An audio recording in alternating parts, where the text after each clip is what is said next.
Ciwanên ji 18 salî biçûktir û bê ehliyet ve saydan da ajon û gelek caran jî dibin sedema qezayan. Gelo divê meseleyê de kî dibe suçdar? Heke di qezayê de kesek bimre yan jî birîndar bibe wê demê malbat çi qasî berpirsiyarin me ev hemû pir ji Parêzer Yusuf derepirsî. Di temenê biçûk de bê ehliyet wesayîtan da ajon û dibin sedema qezayan.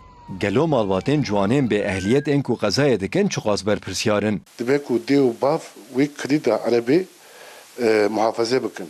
Yani li derva nehîlin, an nebijin ortê, nebijin çekmecê. Dama civanekî bê ehliyet qezayekî bike wê kî suçdar be.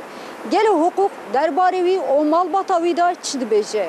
Zarokî ji 15 salî zêdetir, heta 18 salî bê ehliyet erebe bişkolîne, diya wî bavî berpirsiyar e. Parêzer Yusuf dere dibêje heke wesayît li ser malbatê be wê hem cezaya îdarî bidin hem jî wê li gorî qezayê cezaya hepsê bixwin.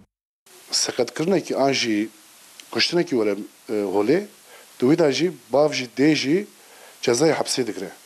Navbera 2 sal û 8 salan da dibe ku were biçe mahkemê û